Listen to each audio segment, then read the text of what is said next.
ഇന്ന് കേൾക്കണോ? മരിച്ച കുഞ്ഞിനെ ജീവിപ്പിച്ച കഥ. അജ്മീർ ബാബാന്റെയും അതുപോലുള്ള ആളുകളുടെയും കഥ പറയാ, കുഞ്ഞിനെ ജീവിപ്പിച്ച കഥ. നിങ്ങൾ ആലോചിച്ചു നോക്ക്. ഹാജപ്പാപ്പ ഇങ്ങനെ വയന്ന് പറയുന്ന സമയത്ത് ഒരു ഉമ്മ വന്നിട്ട് കരയുന്നു, വല്ലാതെ കരയുന്നു, ശക്തമായി കരയുന്നു. ഹാജപ്പാപ്പ പറഞ്ഞു, ആരാണ്, എന്തിനാ ഒരു ബീവി കരയുന്നല്ലോ, ഒരു പെണ്ണ് കരയുന്നല്ലോ? അന്വേഷിച്ചു, അത് വിളിച്ചു, എന്താ? അവർ പറഞ്ഞു, എൻ്റെ മോനെ മരിച്ചു കിടക്കുകയാണ്. ഹാജപ്പാപ്പ, എനിക്കൊരു മോനാണ്, എനിക്ക് എൻ്റെ മോനെ ഹയാത്തായി കിട്ടണം. കരയാൻ തുടങ്ങി. ഹാജപ്പാപ്പ പെട്ടെന്ന് മനസ്സിലായുന്ന ആളാണ്. അല്ലാ, അവിടെ നിന്ന് ഉടനെ എന്താ ചെയ്തത്? പരിഹാരം. വേഗം കുറച്ചാളെയും കൂട്ടി വേഗം വീട്ടിലേക്ക് പോകുന്നു. മരിച്ചു കിടക്കുന്ന ആ മയ്യത്തിന്റെ അടുത്ത് എന്ന് തുണി ഇങ്ങോട്ട് മാറ്റിയിട്ട് കുംബിദിനില്ല, മോനെ എഴുന്നേൽക്ക്, മോനെ എഴുന്നേൽക്കുന്നു. മരിച്ചു കിടക്കുന്ന ആ മയ്യത്തിന്റെ അടുത്ത് എന്ന് തുണി ഇങ്ങോട്ട് മാറ്റിയിട്ട് കുംബിദിനില്ല, മോനെ എഴുന്നേൽക്ക്, മോനെ എഴുന്നേൽക്കുന്നു. മാഷാ അല്ലാഹ്, ഒന്ന് തടവിക്കൊടുക്കുന്നു, ഹയാത്താക്കുന്നു. ജഗത്തീനെ ജീവൻ ഇടിച്ചോ. വളരെ സിമ്പിളായി കൈകാര്യം ചെയ്യാൻ. ഹാജപ്പാപ്പന്റെ ലോകം അതായത് ഒന്ന് തടവിയാൽ, ഒരു സ്പർശനം, ഒരു ദർശനം, അയാൾ അത്ഭുതങ്ങളായിരുന്നു. സഹോദരങ്ങളെ, നിങ്ങൾക്ക് ദീനറിയാത്തതിന്റെ വലിയ തയ്യാറായി കാണുന്നു. ഞാൻ ചില ചോദ്യങ്ങൾ അങ്ങോട്ട് ചോദിച്ചോട്ടെ. ഒന്ന്, നിങ്ങൾ പറയുന്ന ഹാജ ഷെയ്ഖ് മനസ്സ് ലോല ഹൃദയമുള്ള ആളാണ്. ഉമ്മാന്റെ കരച്ചിൽ എന്താണ്? എന്റെ കുട്ടി മരിച്ചു, എന്റെ കുട്ടീനെ ജീവിപ്പിച്ചു തരണം. എന്താണ് കാര്യം? ഇവിടെ 2-3 പ്രശ്നങ്ങളില്ലേ? ഇസ്ലാമിക ചരിത്രത്തിൽ മരിച്ച കുട്ടിനെ ജീവിപ്പിക്കാൻ വേണ്ടി നബിമാരെടുത്ത് കൊണ്ടുവരുന്ന ആരെങ്കിലും ഉണ്ടോ? ഈസാ നബിയുടെ കഥ പറയുന്നിടത്ത് കുംബീദിനില്ല, അള്ളാന്റെ അനുമതിയോടെ. അത് മുഅ്ജിസത്താണ്, നമുക്ക് എല്ലാവർക്കും അറിയാവുന്ന കാര്യമാണ്. അതെന്താ സംഭവിക്കുന്നത് നമുക്കറിയാം. ഇവിടെ നിങ്ങൾ ആലോചിക്കേണ്ട ചില പോയിന്റ് ഞാൻ പറയാം. ഇവിടെ എന്താണ്? വലിയ കഴിവുടവയരായ അദ്ദേഹം എന്താ പറയുന്നത്? കുൻ എന്നാണ് അള്ളാഹുവിന്റെ വിശേഷണം. ഉണ്ടാകുക എന്ന് പറഞ്ഞാൽ ഉണ്ടാവും. അതാര വിശേഷണ? കുൻ ഫയകൂൻ. അതാര വിശേഷണ? റബ്ബിന്റെ വിശേഷണമാണ്. അതിൽ ആരെയാ പങ്കു ചേർക്കുന്നത്? ഖാജാ മൊഹീദ്ദീനെ പങ്കു ചേർക്കുകയാണ്. ഇത് പറയുമ്പോ നമുക്ക് എന്താ പ്രശ്നം എന്നറിയാം. ഞാൻ പറഞ്ഞുതരാം. ഖാജാ മൊഹീദ്ദീനെ പറയുമ്പോ ഇതാ കണ്ടടാ, നമ്മളെ വലിയ ചീത്ത പറയണ വഹാബി. എന്താ നിങ്ങൾക്ക് അള്ളാനെ നിങ്ങൾ തരം താത്തുന്നതിൽ നിങ്ങൾക്ക് വിഷമമില്ലാത്ത? ഫൈസി അള്ളാനെ തള്ളുമ്പോ നിങ്ങൾക്ക് ടെൻഷൻ ഇല്ല. കാരണം എന്താ അറിയോ?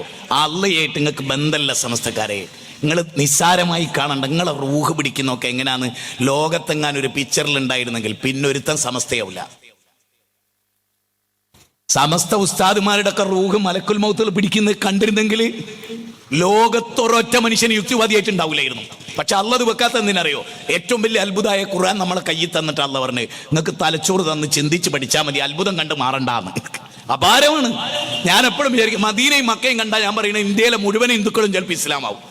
വെറുതെ നടക്കൊണ്ട് ഇട്ടേച്ചാതി ഒറ്റ ദിവസം. അത് അവിടുത്തെ വൃത്തി മാത്രം കണ്ട വിവരമുള്ള എല്ലാവരും ഇസ്ലാമാവും. ലോകത്തൊരിടത്തും അത്ര വൃത്തിയില്ല.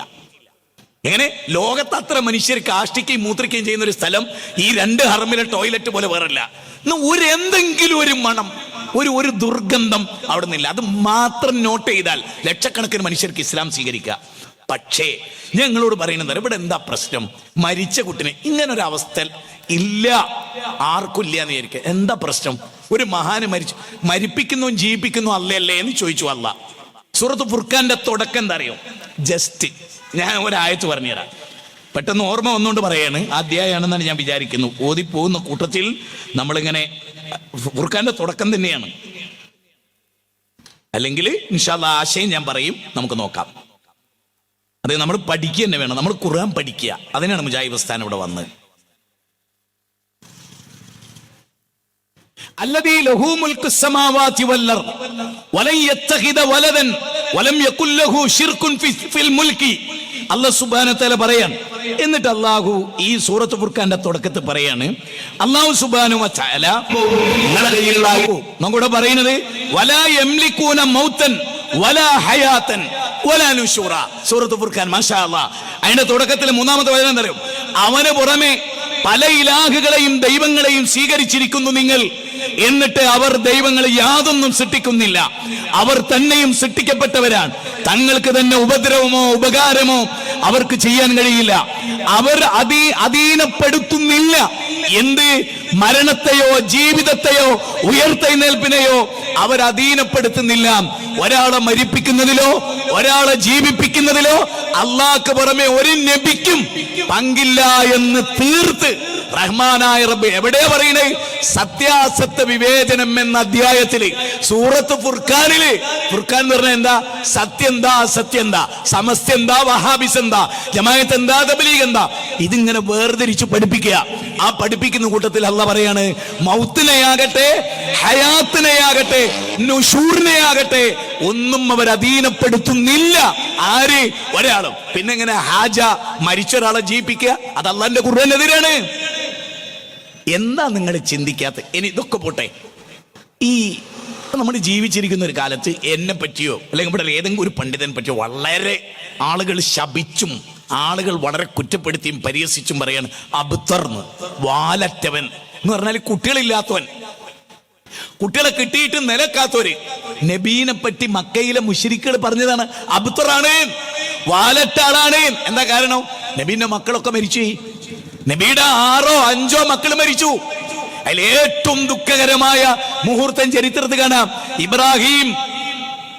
ഇബ്രാഹിം മരിക്കുമ്പോ നബി അസ്ർ കഴിഞ്ഞിട്ട് സല്ലല്ലാഹു അലൈഹി വസല്ലം അസ്ർ കഴിഞ്ഞിട്ട് നബി സല്ലല്ലാഹു അലൈഹി വസല്ലം ആ കുന്നിലൂടെ കയറിപ്പോ. ഇബ്നു അബ്ബാസ് പറയാൻ, ആന നടക്കണ പോലെ ചടുലമായി നടന്ന് അള്ളാഹുവിന്റെ റസൂൽ മകനെ വാരിയെടുക്കും, തോളിൽ വെക്കും, ഉമ്മ വെക്കും, താരാട്ടുപാടും, മേലോട്ടിട്ട് പിടിക്കും, കൊഞ്ചിക്കും. ഒരു കുഞ്ഞിനെ പോലെ നബി ആ മകന്റെ കൂടെ നടക്കും. ആ ഇബ്രാഹിം മരിച്ചിട്ട് 2 കൈകളിൽ ഇബ്രാഹിമിനെ എടുത്തിട്ട്, മോനെ ഇബ്രാഹിം, മോനെ സഹിക്കാനാകാത്ത വേദനയുണ്ട് മോനെ, നിന്റെ മരണത്തിൽ ഉപ്പാക്ക് വേദനയുണ്ട് മോനെ, പക്ഷെ അള്ളാഹ്ക്ക് ഇഷ്ടപ്പെടാത്ത ഒന്നും ഈ ബാപ്പ നിന്റെ പേരിൽ പറയില്ല. എന്റെ ചോദ്യം ഇത്രയേ ഉള്ളൂ, എന്റെ ചോദ്യം ഇത്രയേ ഉള്ളൂ. അജ്മീറിലെ ഷെയ്ഖിനെ മരിച്ചവരെ ജീവിപ്പിക്കാനുള്ള കഴിവ് കൊടുത്ത ആ റബ്ബ് എന്റെ കൂട്ടരെ ശത്രുക്കൾ നബിയെ അബ്തർന്ന് വിളിച്ചിട്ടും വാലട്ടവെന്ന് വിളിച്ചിട്ടും എന്തേ കൂട്ടരെ നബിക്ക് കഴിവ് കൊടുക്കാതിരുന്നത്? നിങ്ങൾക്ക് എന്താ ചിന്തിക്കാത്തത്? അള്ളാഹുവിന്റെ റസൂലിനേക്കാൾ വലുതോ അജ്മീറിലെ ഖാജ ആണോ? നിങ്ങൾ ചിന്തിക്ക്, നിങ്ങൾക്ക് എന്ത് പറ്റിപ്പോയി?